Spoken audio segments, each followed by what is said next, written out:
Buenas noches. Hemos subtitulado el programa de hoy Ser o no ser para una mejor comprensión del tema que vamos a tratar. El mundo, el tipo de vida nuestro, está basado y substanciado en el curso espacio-temporal en el que transitamos. Embebido en los acontecimientos de ese movimiento espacio-temporal, el hombre olvida sus raíces, y sobre todo las raíces de su yo real, y más que ser en el mundo, simplemente está. Y ese estar le pone a merced de lo circunstancial y lo transitorio, o sea, en manos del sufrimiento y de la muerte. Olvida lo permanente en función de la imagen cíclica y cambiante que le ofrece su ojo exterior y su mente más física. Por otro lado, desde la más remota antigüedad, han existido sistemas de enseñanza que empujan al individuo, desde la superficie al interior de sí mismo, desde la potencialidad de su imaginación a la realización y actividad de esa misma potencialidad, o sea, a la progresiva liberación de sus ataduras, tanto físicas como emocionales, como mentales. Vivimos ahora, en nuestra sociedad contaminada, nuestra sociedad occidental, vivimos el ofuscamiento y la pesadez que, emanando de lo cotidiano, ahoga esa realidad profunda de la que hablábamos. Se aprenden demasiadas cosas inútiles, se compite por casi nada y se obstruye masivamente y particularmente el canal que conecta lo divino con lo humano. Las técnicas de las que hoy nos hablarán nuestros contertulios pertenecen a diferentes culturas, pero la finalidad de la misma es desempolvar nuestra dormida conciencia a través del método de la meditación. El problema está, pues, en elegir entre ser un individuo o simplemente estar en el mundo sin ningún sentido. Todo ello es una sugerencia para una mejor expresión vital. Escúchenlos. Voy ahora a presentarles a nuestros invitados que les hablarán, pues, de meditación y conciencia. Con nosotros está Jacobo Grinberg, psicofisiólogo, profesor de psicología de la Universidad Nacional Autónoma de México. Ha escrito más de 36 libros. Carlos Ortiz, investigador de la relación existente entre las técnicas de meditación chamánicas de don Juan Matus y las del místico español San Juan de la Cruz. Antonio Carán, director de la Casa Tíbet México, representante oficial del Dalai Lama, experto en budismo tibetano. Y don Rodolfo Flores, chamán mexicano, maestro en meditación chamánica mexicana. José Colastra, finalmente, especialista de nutrición ortomolecular y además autor de bastantes libros, 15 libros, creo, ¿verdad, más José? o menos, sí. Bueno, pues la primera llamada que vamos a hacer es una definición, yo quisiera que me hicierais, de conciencia. A ver, ¿qué es para vosotros conciencia? Para luego, porque se va a hablar mucho en este coloquio, entonces vamos a definir esa palabra. Jacobo, ¿quieres empezar? No se puede definir. O sea, está más allá de definiciones. Si se pudiera definir, estaría limitada o sería algo menos que la definición. Ten en cuenta, perdóname que te interrumpa, que aquí nosotros en Europa tenemos, no sé, muy marcada, no sé si vosotros también, como definición de conciencia algo referente a la moral. Por esto quería que lo aclarases. ¿Comprendes? No, bueno, claro. Que hicieras esa distinción. O sea, no, el término conciencia tiene una acepción, sí, como ética, volverse consciente de ciertas normas o las normas, pero realmente a eso no creo que nos refiramos cuando hablamos de conciencia, y es en ese otro nivel que no se puede definir. Podríamos decir que, por ejemplo, la cualidad de la experiencia es conciencia. Tú cuando ves una luz, realmente detrás o en el hecho, en la cualidad luminosa, está la conciencia. La luz no existe ni afuera ni adentro. O sea, no existe como un fenómeno físico, tal y como luz. En el espacio lo que existen son una serie de ondas electromagnéticas, cambios fotónicos. Tampoco existe en la actividad cerebral como luz. Como luz, en esa cualidad perceptual, es conciencia. De la misma forma el sonido. O sea, el sonido a nivel de espacio, físicamente no existe sonido. O sea, no existe nada en el universo físico similar al sonido. Lo que llamamos sonido es una cualidad de la conciencia, tal y como la experimentamos. O sea, si tú analizas a nivel físico lo que percibimos como sonido, pues es un conjunto de cambios vibracionales de moléculas de aire, pero no hay sonido ahí, como tampoco existe sonido a nivel físico, fisiológico. O sea, si tú penetras al cerebro y tratas de encontrar el sonido ahí, tampoco existe. Entonces es también una cualidad de la conciencia. De tal forma que la conciencia podría, en este nivel, no de normas éticas, ¿no?, conceptualizarse como lo que está por detrás de cualquier acto perceptual, lo que sostiene la cualidad misma de la experiencia. Esto podría ser. Y existen muchos niveles de la conciencia. He mencionado dos. Digamos, la cualidad perceptual visual, la cualidad sonora, son dos niveles de conciencia, pero existen muchísimos otros niveles de conciencia y todos tienen en común el pertenecer a ese algo que está por debajo de todo, pero no se puede definir. Yo quisiera a partir de ahora que todos interviniesen en el momento que quisiesen sin esperar que yo diese entrada, porque esto es una conversación entre amigos y que cada uno aporte lo que le parezca más conveniente. ¿Seguimos la ronda? Bueno, yo sí creo que Jacobo maneja un concepto muy profundo y muy amplio de la conciencia, ¿verdad? En realidad a mí me ha fascinado el concepto de la conciencia como un factor común que puede definir la evolución, ¿verdad? Porque ahora ya sabemos cómo poder definir la definición, la evolución. Se habla ya de la evolución de la conciencia. ¿Qué es lo que evoluciona la conciencia, ¿no? Claro, en los términos más simples, pues la conciencia es una forma de percibir la realidad. Entonces yo percibo la realidad de una forma y después evoluciono mi conciencia y voy a percibirla de otra manera, así de simple. Pero ese es un aspecto de la conciencia abarca todo, ¿no? Efectivamente. Es algo muy amplio. Pero sí hay, para definir esa evolución, se hablan de grados de conciencia. Van incrementándose los grados de conciencia, de claridad, de percepción de la realidad, de sentir la realidad, de comprenderla, de entenderla, ¿verdad?, conforme se va evolucionando. Y es algo tan sencillo como decir, bueno, en la infancia nosotros teníamos un nivel de conciencia, ¿no? En la juventud hay otro nivel de conciencia y en la edad adulta hay otro nivel de conciencia. ¿Hay alguien adulto? Ah, una pregunta. Porque creo que debe ser muy difícil En llegar todo a la edad sentido de adulta, ¿eh? No lo digo con palabra, sorna, ¿eh? Sí.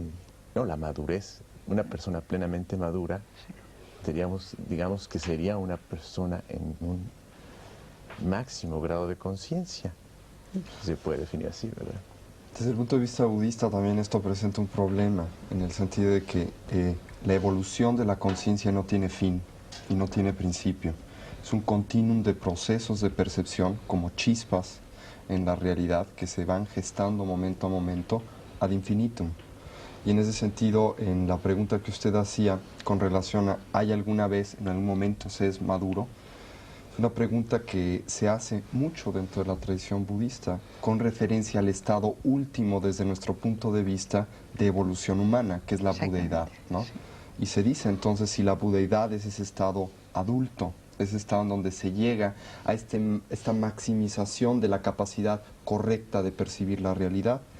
Y los budistas, los textos clásicos tibetanos y la tradición oral tibetana, dice que no, que este proceso de budeidad, en el momento en que se lleva a esta completa y pura estado de unificación perceptual, es solamente el principio de otro nuevo proceso. Y cuando se termine ese nuevo proceso, también ese estado de finiquitación de ese proceso, ¿no?, es el principio de otro, ad infinitum. Entonces, cuando hablamos de conciencia, hablamos de un proceso tremendamente complejo y, como bien decía Jacobo, muy difícil de definir, porque depende de a qué nos refiramos con conciencia. La conciencia, por ejemplo, desde el punto de vista tibetano, puede llamarse la conciencia intelectual, por ejemplo, que tiene que ver con todos estos procesos lógicos de raciocinio matemático que todos tenemos y que aprendemos a realizar a través de nuestra experiencia de vida, ¿no? y que tienen por propósito fundamental desglosar la realidad, categorizarla y hacerla familiar. Este es un tipo de conciencia, no la última, solamente un proceso de conocimiento. Pero hay un tipo de conciencia mucho más profundo, a la cual los tibetanos llaman yeshe.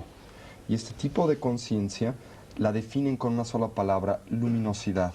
Y no es que sea una bola de humo luminosa que tengamos en algún lugar del cerebro y brille, sino es simplemente la capacidad de iluminar, en otras palabras, de hacer presente y de hacer parte de, un poco lo que definíamos como simplemente el conocimiento en sí, el darse cuenta. Y de hecho conciencia se puede traducir como este darse cuenta.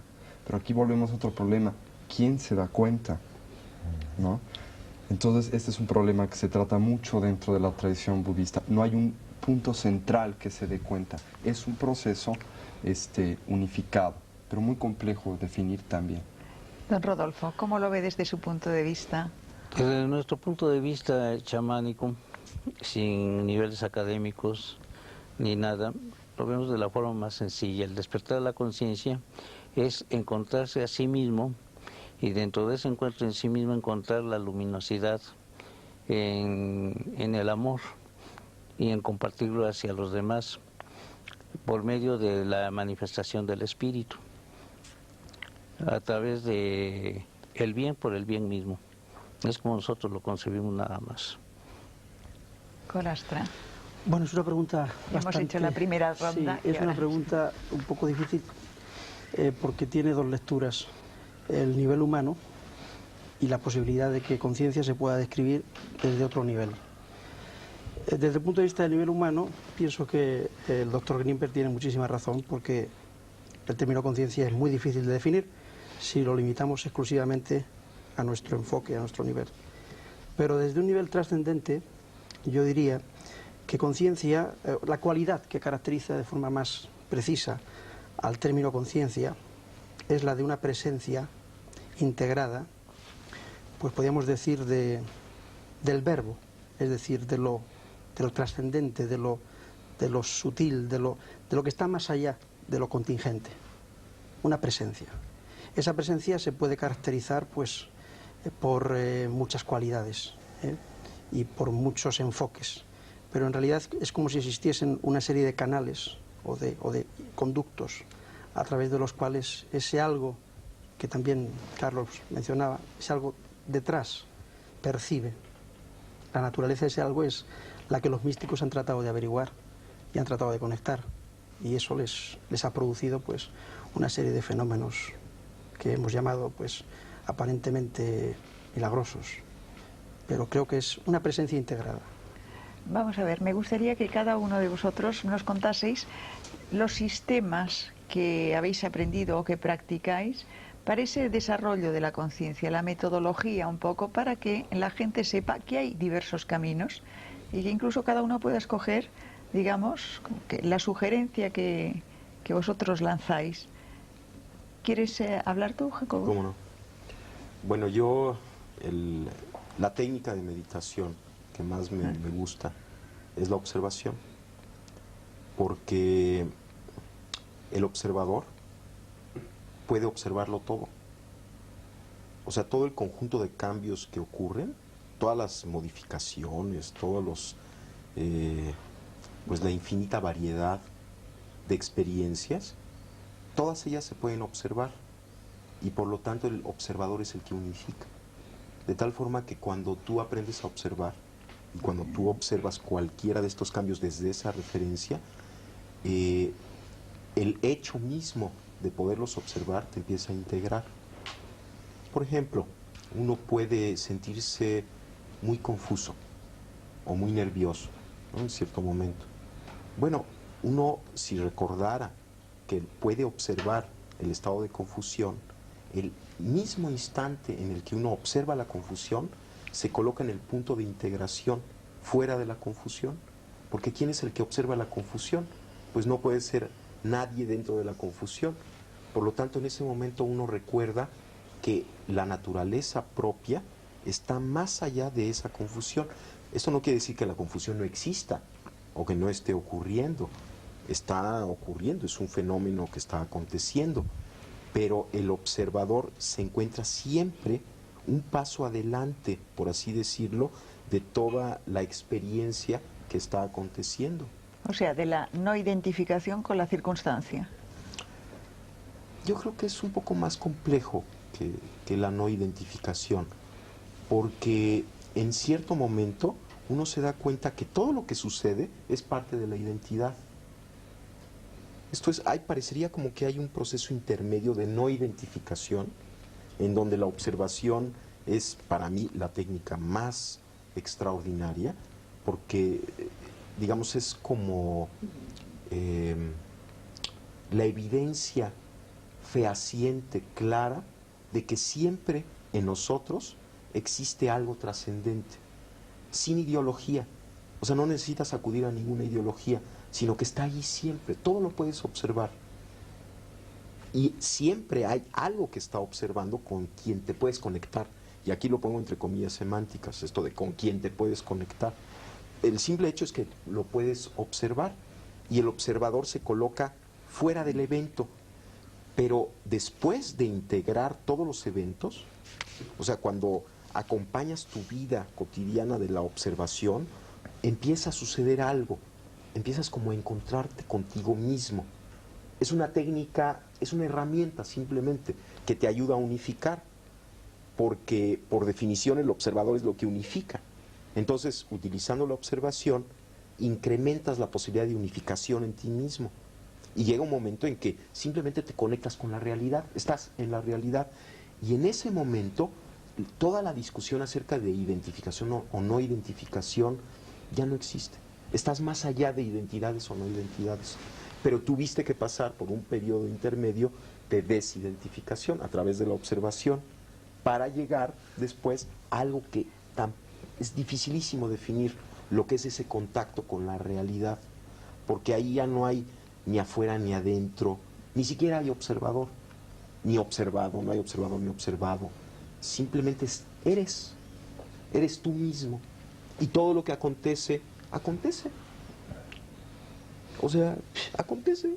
Y no importa, todo es igualmente importante. Sí, a mí me gustaría apoyar lo de Jacobo, pero dando la interpretación simbólica que da San Juan de la Cruz al respecto, que es muy claro. En su famoso poema de la Noche Oscura, habla que el alma sale de sí misma, ¿no? En la oscuridad de la noche, ¿no? Cuando ya la casa está quieta, sosegada, en silencio, ¿no? Es un simbolismo clarísimo de la idea del observador. Por eso es tan importante saber que cuando se está observando a uno mismo, ¿verdad?, está uno en el nivel del alma, hablando del cristianismo, ¿no? En el caso de don Juan Matus, hay esa percepción dividida. Y cuando uno está observándose, ¿verdad?, está uno en una especie de percepción dual, y en uno de los niveles de esa percepción está uno en lo que llama el conocimiento silencioso, o sea, en el nivel del espíritu, ¿no? Y en el otro está en el nivel de la razón, ¿no? O sea, coinciden perfectamente tanto San Juan como don Juan. Y ese es el trabajo de hacer que el alma salga. Durante la meditación se supone que el alma sale, se oscureció el cuerpo, se suspendió el diálogo interno, ¿verdad? Eso ocurre, se supone, durante la meditación. Y la meditación que propone don Juan Matus es, a través de esa suspensión del diálogo interno, como que nos vamos separando hasta que nuestra percepción queda dividida. Y sí considero que es un proceso muy importante de intermedio antes de llegar a algo más avanzado, como lo decía Jacobo, pero creo que el primer paso es desidentificación. De hecho, toda la idea cristiana, todo lo que plantea Jesucristo es una desidentificación, es un desapego. La idea de la renuncia es esa, desidentificarnos de esa involucración que decías muy bien en la introducción, ¿no? ¿Cómo estamos? No somos, sino estamos en un proceso de involucración total con el mundo, ¿no? Entonces tenemos que salir del mundo, pero no es del mundo digamos, el mundo de todos los días, sino del mundo de acá adentro que hemos introyectado. El mundo de los apegos el mundo exteriores. de los apegos y de las identificaciones. Es del que nos tenemos que salir, el alma tiene que salir, sin ubicarnos. Y a partir de ese trabajo de estar como en una percepción dual constante, entonces vamos a empezar un proceso muy importante, ¿no? Que ya estaba describiendo Jacobo, ¿no? Había un programa de televisión hace muchos años que se llamaba ¿Cómo es, cómo se hace? Pues esa es la pregunta que voy a lanzaros ahora a todos. Si quieres contárnoslo desde el punto de vista budista, luego volvemos y os vais interrumpiendo y vais comentando. Sí, claro. Y seguimos. Desde el punto de vista budista, definir un poco este proceso de trabajo interior o de trabajo psicológico, porque de hecho es un trabajo psicológico que desde el punto de vista budista está muy alejado de toda una metodología religiosa o una visión mística, es una transformación de nuestra percepción para percibir correctamente. Y si lo tuviéramos que definir en pocas palabras, creo que lo haríamos con 3. Primero, un proceso de concentración. ¿Qué es un proceso de concentración? Desde la perspectiva budista y de hecho desde la perspectiva psicológica, uno de los graves problemas en la percepción humana cotidiana, normal, común y corriente, es el hecho de que nuestra mente, por malos hábitos, ¿sí? Psíquicos o mentales, no puede estar en un solo momento y en un solo lugar integralmente. Esto quiere decir que constantemente brinca al pasado o brinca al futuro. Si nosotros cerramos nuestros ojos un momento y hacemos el experimento, veremos cómo si nos ponemos la idea pera en la cabeza, muy pocos de nosotros podemos permanecer en la idea pera, porque se nos ocurre que hemos dejado la leche en la cocina con el fuego prendido, que mañana tenemos que ir al doctor o al dentista, o que se nos va a hacer tarde para el trabajo, y brincamos, ¿no? Constantemente. No estamos aquí y ahora, que es lo único que existe en la realidad.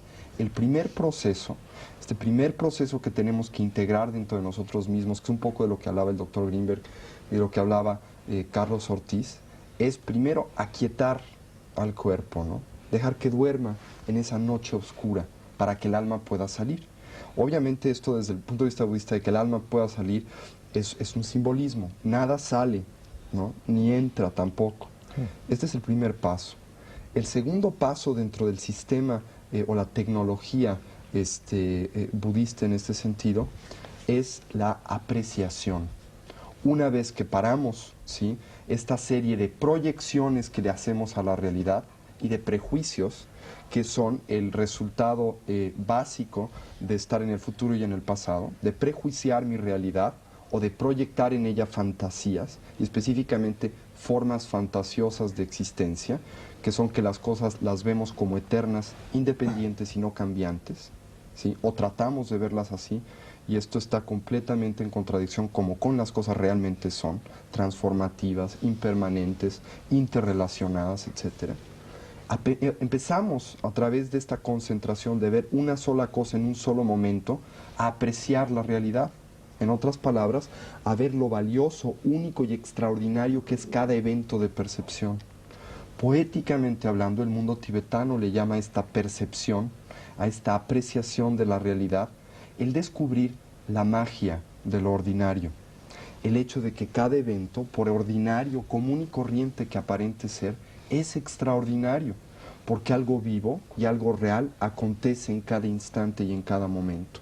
Este es el segundo paso, es este extrapolarse o salirse, que insisto, no es un salirse, sino es un abrirse, es un apreciar la realidad.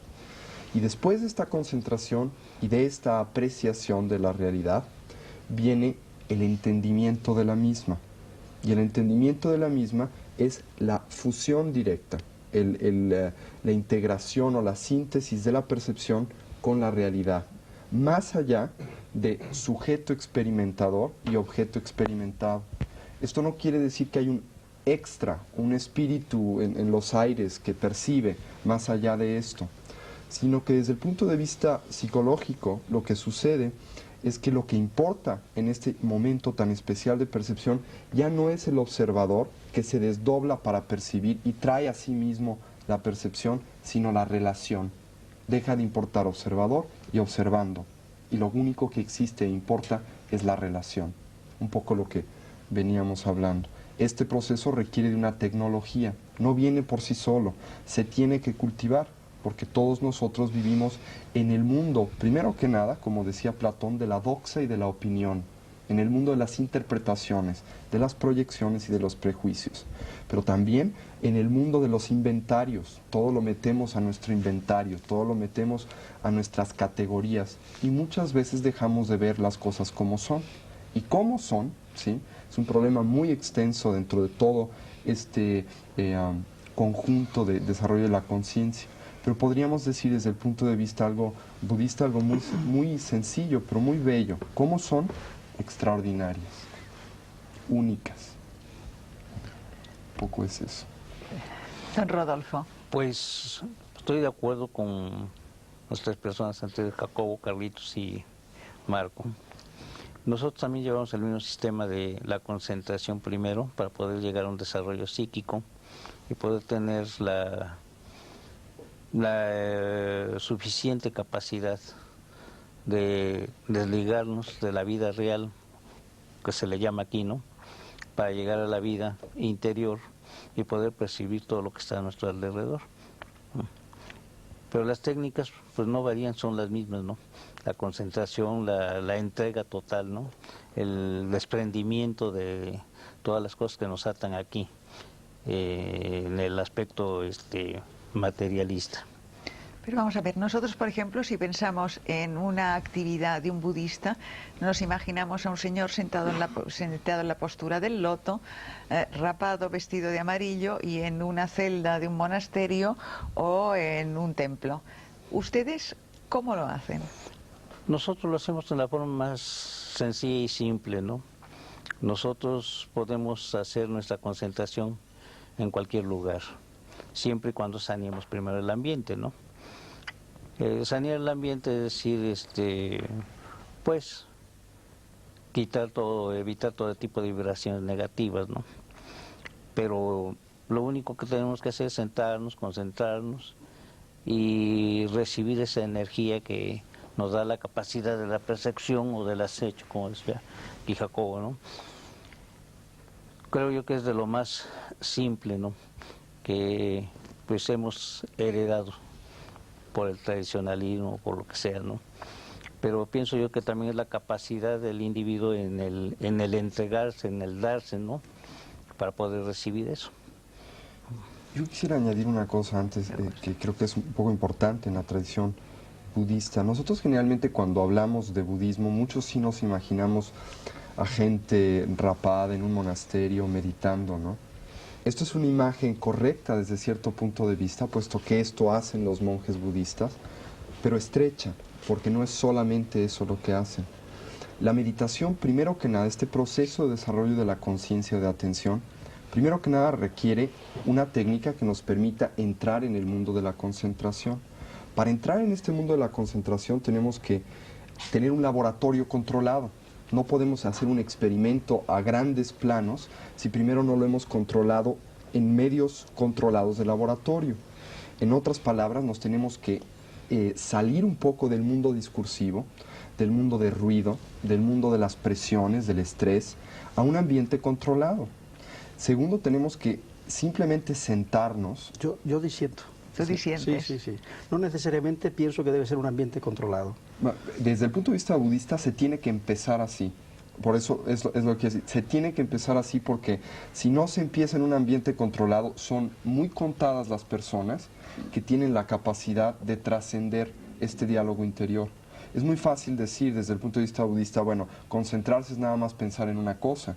Pero ¿cuántas gentes que dicen tener concentración pueden realmente fijarse en una sola cosa en un solo momento, a pesar de decir que están concentrados? Esta concentración trasciende el nada más tener una concentración para estudiar bien. Es una concentración mucho más profunda y técnicamente se define de una manera especial, pero es el principio. Después de que se ha logrado algún resultado en esto, entonces la meditación se convierte en lo que se llama meditación en acción. En otras palabras, que ya podemos ser conscientes en todo momento del día y en todo lugar, nos podemos dejar crecer el pelo, podemos salir del monasterio, ¿sí?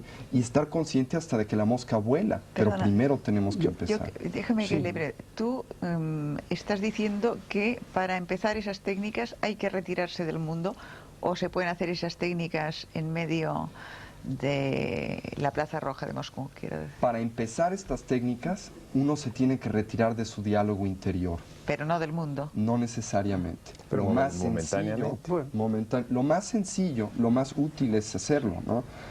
Si estamos en medio de la Plaza Roja y somos guardias y nos están dando órdenes, es muy difícil que tengamos el tiempo, la conciencia de hacerlo. No imposible, y hay técnicas para hacerlo dentro del budismo, pero es difícil. El budismo es un sistema tremendamente realista. Entonces dice, ¿no? Es muy fácil andar en bicicleta, pero si ustedes no primero aprenden con 2 rueditas, luego le quitan otra y luego el padre lleva la bicicleta, pues sí, habrá alguien que pueda andar a la primera, pero será el 1%. Sin embargo, hay muchas más vías aparte del budismo. Sí, La vía chamánica es una de ellas, ¿no? La que tú Y otras vías, ¿no? crees. Yo creo que la conciencia es una paradoja. Es una paradoja verdaderamente iluminadora, porque el observar la realidad y ser consciente al mismo tiempo de los propios procesos internos puede llegar a clarificarnos el horizonte. ¿Cuántas personas encuentran un fenómeno, por ejemplo, tan esquivo de investigar, precisamente de crear condiciones de laboratorio o de control, como decía Antonio, en el fenómeno de la sincronicidad, que ya estudió Gustav Jung? Es decir, hay como una especie de camino de doble vía.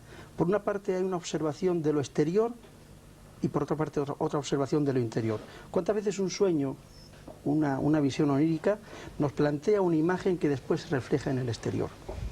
Y nos confirma que el exterior y el interior son la misma cosa.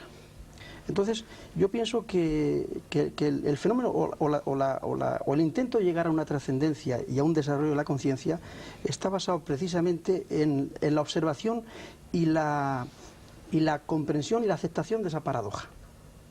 Y el saber que podemos situarnos en la percepción exterior y en la percepción interior.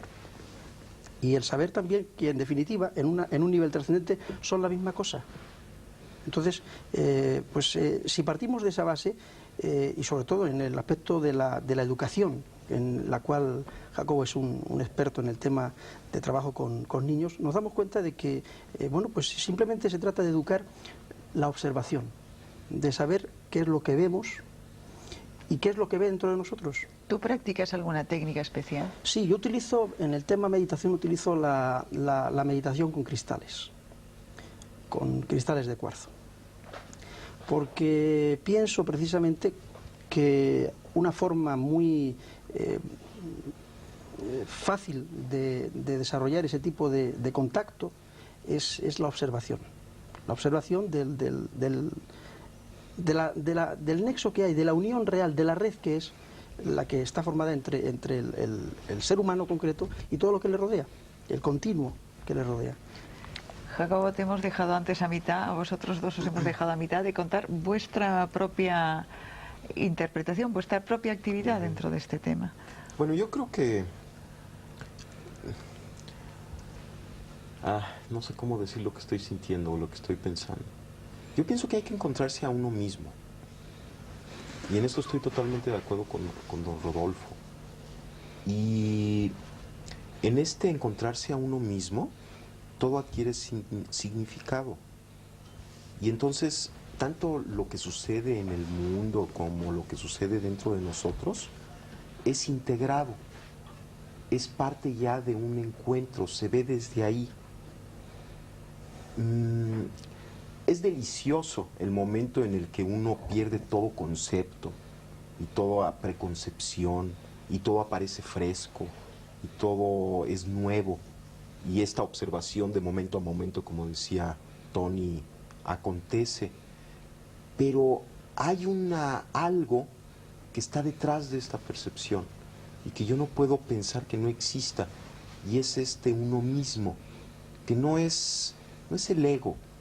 No, es el sí mismo que diría Ibn Arabi o sí, es el sí los mismo, místicos estos. que está más allá de Más todos allá, los eventos cambiantes. Es algo que uno tiene que encontrarlo y también es muy difícil definirlo, pero tiene que haber ello, porque si no hay eso, entonces no hay significado. Y yo pienso que el significado es muy importante. Y tampoco me estoy refiriendo a un significado lineal o restringido. Pero yo indiscretamente te preguntaba cómo lo haces, qué técnica usas. Mira, ¿qué es lo que quería saber de que los que faltabais ahora para...? Mira, yo la técnica que utilizo consiste en una primera fase, te sientas, cierras los ojos y empiezas a observar tu respiración. Empiezas a observar tu respiración y van a aparecer pensamientos, van a aparecer sensaciones, no las reprimes. Por ejemplo, si aparece un pensamiento, pues lo dejas pasar y vuelves a tu respiración. Aparece otro pensamiento, lo dejas pasar, lo observas cómo nace y muere y vuelves a tu respiración. Que por cierto es una técnica común con el budismo, es exactamente lo que se hace en un primer nivel en el budismo, igual. Esto como que te prepara porque en una primera fase tienes que aprender a concentrarte, tienes que aprender a centrar tu atención, tienes que limpiar tu mente. Y la forma de limpiar la mente no es peleándose en contra de la mente, ni es, no la puedes quitar, no hay forma de quitarla. Y si peleas en contra de ella es lo peor que puedes hacer. Constreñirla, que no piense, eso no se puede hacer. La fortaleces, pero tampoco pienso que es malo tener mente. Hombre, es necesario tener un entendimiento, es maravilloso, porque sería desastroso quedarnos sin esta parte. Sí, pero hay que trascender un nivel. Claro, pero esta mente que nos molesta, estos pensamientos repetitivos, yo pienso que sí hay que limpiarlos, y la forma de limpiarlos es aceptarlos. Paradójicamente es aceptarlos y dejarlos pasar y dejar que afloren y que afloren y que afloren hasta que llega un momento en el que empiezan a calmarse. Y entonces uno puede fundirse con la respiración, estar en ese punto. Bueno, esa es una primera fase de la técnica. Una segunda fase consiste en empezar, por ejemplo, a observar tus pensamientos, tu cuerpo, tus sensaciones, unificar tu cuerpo, recorrer tu cuerpo, observar parte por parte, ir sintiendo, aceptando, sin pelearte en contra de tu cuerpo, sin juzgarlo, sin analizarlo, sino simplemente, por ejemplo, después de que estás en esta respiración ya concentrada, empiezas a sentir la parte alta de tu cabeza, las sensaciones táctiles, las sensaciones de la superficie. Después empiezas a sentir cada parte de tu cuerpo, vas como bañándolo, recorriéndolo poco a poco, hasta que llega un momento en que puedes observar tu cuerpo como una unidad. Es como recuperar tu imagen corporal.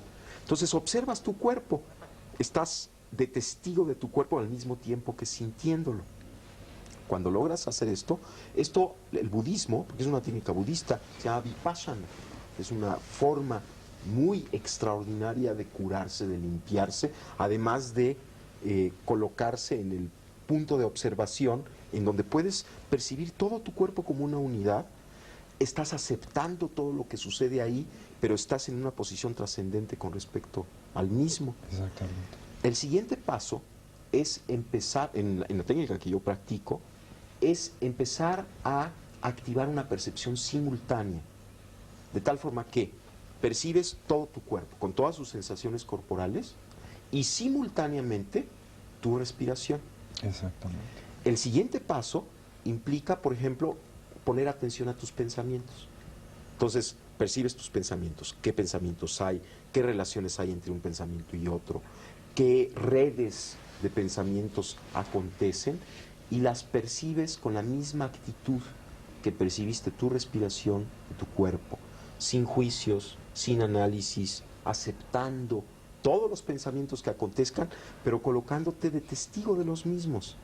Estás al mismo tiempo sintiendo, viviendo tus pensamientos, pero en el punto de trascendencia con respecto a ellos. La siguiente fase implica observar simultáneamente tu cuerpo, tu respiración y todos tus procesos mentales. Una observación simultánea. Bueno, una vez que acabas esto, que puedes realizar esta observación simultánea, empiezas a poner atención a tus emociones. ¿Qué cambios emocionales hay? cuáles son los tonos emocionales, la luminosidad emocional, las cualidades de la emoción, y observas tus emociones con la misma actitud con la que observaste tus pensamientos, tu cuerpo y tu respiración. Cuando logras esta observación de tus emociones, observas simultáneamente tu respiración, tu cuerpo, tus pensamientos y tus emociones.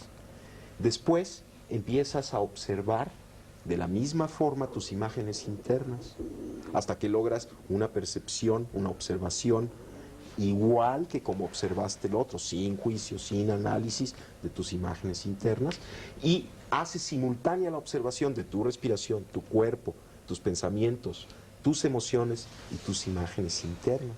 Pero El siguiente paso consiste en observar los sonidos del medio ambiente y observarlos de la misma forma en la que observaste tus pensamientos, tus emociones, tu cuerpo, y hacer una observación simultánea de medio ambiente, cuerpo, emociones, pensamientos, etc. Después, observar el mundo visual. Llega un momento en que cuando puedes hacer una observación simultánea de todos los componentes de tu experiencia, sucede algo extrañísimo. Hay una especie de umbral que se atraviesa y te conectas contigo mismo. Pero ¿quién es el ti mismo con quien te conectas? No se puede describir, porque está unificando todo aquello. De alguna manera, la técnica de incorporar observación a la observación y de hacerla simultánea te hace llegar a un umbral en donde todas las concepciones que tenías de ti mismo desaparecen y te conectas con algo que está más allá de esas concepciones, pero mucho más cerca de ti mismo que nunca antes. Y te das cuenta además que ese ti mismo es inseparable de la totalidad. ¿Y qué es la Pero ¿Y qué es la totalidad? todo eso son condiciones de laboratorio, Exactamente. condiciones de control. Yo voy más allá, que son válidas y perfectamente útiles, pero yo voy más allá. Es que la conciencia se puede buscar también en la observación diaria de cualquier evento que a nosotros nos sucede. Pero perdón, es exactamente lo mismo. Sí. Bueno, en el sí. momento en que logras la observación del mundo visual, del mundo auditivo, de tu cuerpo, Entonces, estás puedes en integrar. cualquier lugar, en cualquier situación, y estás observándolo desde el mismo punto de referencia. Estás consciente. No es Lo como único hicimos en que la se laboratorio. dice es que si no hay un proceso previo de capacidad de atender, entonces en lugar de atender, en lugar de observar, nos estamos yendo con las cosas. Un poco lo que decía Jacobo para profundizar nada más una cosita. Yo diría que más bien de lo que se trata es de trabajar sobre el tema educativo, Sí, porque claro. me parece que el niño tiene la frescura suficiente, la capacidad suficiente en un sistema educativo idóneo para ver todo esto como una cosa totalmente natural. De acuerdo. La forma en la que el niño percibe la realidad es totalmente instantánea y directa. Entonces estamos hablando y estamos dando la sensación o la imagen de que necesitamos este proceso. Y posiblemente lo que necesitemos no es este proceso, sino no degradar una capacidad natural que tenemos desde que llegamos al mundo y que podemos ir ampliando progresivamente. Pero es otro tema. esto depende. Perdona que diga, pero como este programa lo hacemos para personas que deben estar hechas una ruina, entonces casi mejor Pero es que no hablemos de damos la niños. impresión de que Sí. necesitamos No, para adultos, digamos, mejorarnos. estábamos contando un Eso poco es. la historia. Me perdonáis, pero Carlos Ortiz que no ha dicho Me su gustaría parte mucho en este tema. continuar con el simbolismo, ¿no?, de San Juan de la Cruz. Es importante aclarar que en ese proceso de separación estamos hablando de todo, del desapego, de la desidentificación. Para poder observar está uno desapegándose, salir de uno mismo, ¿no? Dice San Juan de la Cruz en su poema. Para eso hay que hacer la noche oscura del sentido, es decir, de los sentidos, de las emociones Que tranquiliza. que se da en la meditación. O se puede dar instantánea, porque hay que hablar de la meditación momentánea e instantánea, vamos a decirlo así, ¿no? Se tiene que dar la noche oscura del entendimiento, o sea, se ve la realidad sin juicio, y ahí se entra la percepción directa. Ahí está. Por eso hay que hablar de ese tipo diferente de meditación, pero que hay que entrenarla en el laboratorio, como dices, en la meditación de sentado, ¿verdad? Y se da la noche oscura de la memoria, o sea, de ubicarse en el aquí y el ahora, olvidarse del pasado y olvidarse del futuro, así tiene que ser, ¿no? Y también la noche oscura de la voluntad, en cuanto a esa suspensión momentánea de esa voluntad reactiva, ¿verdad? se suspende de pronto, por un momento. Entonces, ya nos ubicamos en dos tipos de meditación, una que es de sentados, ¿verdad?, donde se nos va a facilitar ese entrenamiento de ¿qué? De hacer noche oscura, de todo nuestro cuerpo y mente, para podernos salir, es decir, desapegarnos. Con ese entrenamiento ya podemos ir a la realidad, con los ojos abiertos, ¿verdad?, y estar practicando esa observación de silenciarnos, ¿no?, instantáneamente, y ver el mundo, ¿no? Ahora, Don Rodolfo, yo quería preguntarle, ¿tiene usted más facilidad que la gente que estamos educados en esta vorágine occidental e intelectual, digamos, que el resto? Usted y personas como usted. Bueno, en el aspecto de la meditación no lo hacemos nosotros tan complicado ni nada, ¿no? Es una forma sencilla y natural. Perdone, pero es que a lo mejor usted no lo necesita. Es que hay un fin el que sigue el chamán, desde un principio, ¿no?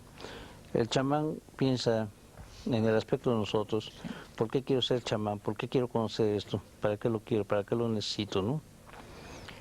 Entonces viene el desprendimiento del ego, o sea, lo necesito y lo quiero para servir a los demás, para darles a los demás, para participar en la vida activa de la sociedad, pero inculcando una nueva idea de la desintegración del materialismo. ¿Pero solo con este fin o va más allá? El fin también de llegar a la evolución, el fin de alcanzar mayores niveles de conciencia, el acercamiento, como decirlo, a Dios, ¿no? De llegar hacia Dios. El chamán en México se basa mucho sobre la filosofía o la doctrina del Maestro Jesús de Nazaret, ¿no? Amar al prójimo como a ti mismo. Entonces seguimos todos los principios de ello. Si vamos a hacer una cosa, la vamos a hacer con todo el amor debido para que salga bien. Si no tenemos esa capacidad de amor, pues no podríamos hacer nada. Si lo hiciéramos por el dinero, lo hiciéramos por los obsequios, o lo hiciéramos por todo ese tipo de cosas, o porque se nos corresponda con agradecimiento y esas cosas, pues no sería seguir esa enseñanza. Entonces lo hacemos con el fin de alcanzar el tesoro propio de la satisfacción de dar por dar. ¿Son ustedes capaces de acelerar la práctica de otra persona? Pues todo depende también de la persona que quiera recibir este tipo de enseñanza, ¿no? Pudiéramos decirle. Ninguno de nosotros somos maestros. Todos siempre estamos aprendiendo de todos. Yo estoy aprendiendo mucho de ellos. Pero en diferentes grados. Pues digo, siempre yo me considero siempre un discípulo de todos mis amigos, de todas las personas con las que trato. Él ha tocado un tema importantísimo que no podemos que no podemos soslayar, es el tema del amor. Hablamos de conciencia, pero conciencia sin amor o con amor. Es que si no hay amor, si nos limitamos solamente a definir la conciencia como una cualidad perceptual o como una cualidad de testimonio, atestiguadora, estamos dejando atrás o estamos olvidándonos de algo que es fundamental. es que la verdadera conciencia requiere amor. O sea, desde el punto de vista budista, cuando hablamos de amor, hablamos de la motivación. ¿Qué es lo que motiva al guerrero espiritual, al bodhisattva, ¿no?, a actuar en el mundo? Lo motiva el poderse relacionar con él. Pero aquí hay algo muy importante desde el punto de vista de la tradición budista, que la motivación es fundamental, el querer ayudar, el querer aportar nuestro conocimiento en pro o en beneficio del prójimo. Esto es fundamental. Pero otro de los temas muy importantes que tenemos que tocar es que no es suficiente el querer ayudar, hay que saber ayudar, porque si no, lo único que vamos a hacer es contribuir con nuestro caos personal al mundo. O sea, mucha gente quiere ayudar, pero muchas veces interpretamos ayudar como el imponer nuestros sistemas, nuestras resoluciones, nuestras soluciones al prójimo, cuando pueden ser completamente erróneas para él. Y esto es muy importante. Por eso la conciencia, como decía José, es fundamental para el amor, Y el amor es fundamental para la conciencia. O sea, hay que conocer para amar. Hay que conocer para amar y hay que amar para conocer. Y este amar para conocer es lo que el budismo narra en el hecho de que nuestra realidad no existe como cosas, entidades, sustancias o eventos aislados, sino que todo en la realidad está interconectado. Esto es obvio, no es de descubrir el hilo negro. Es el hecho de que si estamos aquí es porque hay unas cámaras, unos operadores de las cámaras, hay un auditorio, está usted que conduce el programa, en fin, hay miles de causas y circunstancias que hacen posible el hecho de que las personas que nos están viendo nos puedan ver. Entonces, lo que yo hago en este estudio afecta a millones de personas, pero al mismo tiempo lo que ellos piensan de este programa afecta a este programa, ¿no? Entonces, mi motivación tiene que ser poder ayudarlos a ellos. ¿Cómo? Agradándoles para que el programa pueda existir, ¿no? En otras palabras, este conocimiento de cómo existen las cosas, esta sabiduría, esta conciencia, que es esta interrelación, me brinda amor, porque obviamente cuando me doy cuenta que todo está interpenetrado, que todo se interrelaciona, me tiene que interesar todo, porque si no me interesa todo, tampoco me puede interesar yo. Es un poco lo que el Dalai Lama dice que es el egoísmo educado o el egoísmo sabio, a diferencia del egoísmo estúpido. Es el quererme ayudar sabiendo que para poderme realmente ayudar tengo que ayudar a todo lo demás. Y esto es muy importante. Pero sí quería hacer esta aclaración. Estoy de acuerdo completamente con lo que hemos dicho, pero que no es suficiente querer ayudar. Hay que saber ayudar, porque si no, se corre muchas veces el peligro de, a la manera, por ejemplo, medio oriental, de querer imponer al infiel lo que está bien, porque esto lo va a liberar, ¿no? Y entonces pues vamos a matar a todo mundo, etcétera. El problema que acabas de nombrar no es tanto de una imposición, sino de un desconocimiento de su propia ley, que no es lo mismo. ¿Eh? Yo quisiera decir algo. Yo me refería a un umbral. En esta observación simultánea tiene toda una base o explicación fisiológica este umbral, y es algo muy espectacular el llegar a él, porque cuando se llega a él hay un cambio en el sentido de que ya no se quiere, y aquí un poquito difiero de lo que acaban de decir mis compañeros, ya no se quiere ayudar o no ayudar, ya no se acompaña la conciencia del amor, sino que se vuelve lo mismo. Pero esto ya es un paso muy evolucionado. No hay ni conciencia ni amor, simplemente hay esta realidad. El ser. Pero aquí ya y es todo de amoroso, sí. no tiene una cualidad de amor añadida, sino que es lo mismo. Pero ahí estás hablando ya de la iluminación en sí. Antes de la iluminación, para partir y poder llegar a este proceso, tiene que haber la conciencia de amor. Yo creo que nos hemos dejado, perdóname, a Carlos Ortiz, que no nos ha acabado de contar exactamente cuál era su técnica y su método, Bueno, que eso sí también más o menos le he dicho. En pocas palabras, la noche oscura de San Juan de la Cruz, la noche activa, ¿verdad? La noche activa, es suspender el diálogo interno. Simplemente. Simplemente suspender el diálogo interno, suspensión de procesos intelectuales, incluso emocionales, ¿no? Y si suspendemos el diálogo interno, digamos como que nos vamos separando, vamos a tratar de explicarlo, ¿no? En cualquier sitio, en cualquier momento, o se necesita un lugar específico, como decía antes Tony. El hacerlo en un lugar específico va a reforzar esa posibilidad. Pero hay que comprender que lo importante es ya sacarlo a la acción, ¿no? A veces se olvida eso. Ocurre mucho que se mediten sentado, pero después el diálogo interno empieza. Entonces, eso va a reforzar a la clave de todo, que es suspender el diálogo interno. Entonces, en la vida salimos a suspender, a parar el mundo, porque es tan difícil eso, suspender el diálogo interno, que es parar todo un mundo, es parar todo nuestro mundo que traemos aquí. Y se va dando, curiosamente, ese proceso como de separación conforme vamos suspendiendo el diálogo interno, hasta que vamos quedando separados. Es decir, ya después estamos ya observando. Al observar, paramos el diálogo interno, hacemos noche oscura, ¿no? Y hasta que ya nos quedamos en los dos, por decirlo de alguna manera. ¿Qué significa eso? En el momento en que uno ya está trabajando la meditación constantemente y está consciente de todo lo que está ocurriendo. ¿Qué ocurre allí? ya desde que empieza a suspender el mundo, el diálogo interno, esa mecanicidad de nuestros pensamientos y nuestras acciones, se empieza el ver, que es la contemplación en el místico. Y empieza a ver uno los significados profundos de la existencia. ¿Por qué? Porque ya está uno en la percepción directa del mundo. Antes uno veía con el filtro, decía don Juan, que estábamos siempre un paso atrás, ¿no? Porque entre yo y el mundo está la descripción que tengo en mi cabeza. Entonces estoy viendo el mundo a través de un filtro, ¿no? Entonces hay que apagar ese filtro a través de la suspensión del diálogo interno. Ya veo directamente, ¿verdad?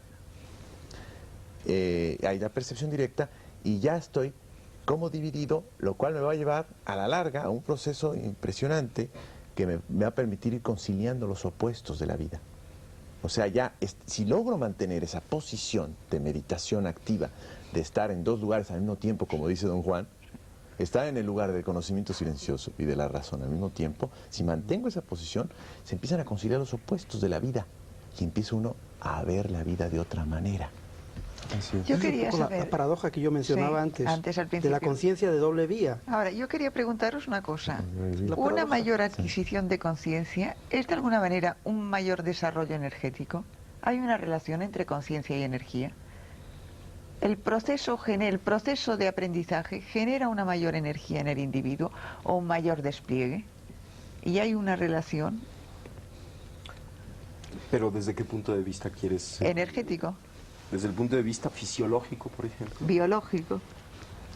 Bueno, si el desarrollo de la conciencia implica una expansión de la misma, como parece ser que lo implica, bien, ¿no? Y por lo tanto, evidente, la expansión de la conciencia implica que cada vez te abres a mayores y mayores realidades, las haces tuyas, dejas de estar separado de mayores y mayores realidades, y en eso es la expansión de la conciencia. O sea, tu conciencia primero era la consecuencia o la consideración de que tu yo estaba restringido a tu cuerpo. Yo no me estoy refiriendo solo a esto, ¿eh? Yo me estoy refiriendo a niveles energéticos concretos. Sí, ahí voy. Entonces, si la expansión de conciencia implica el incorporar lo que antes era externo a ti como parte de ti mismo, ¿sí? Si esto es así, entonces definitivamente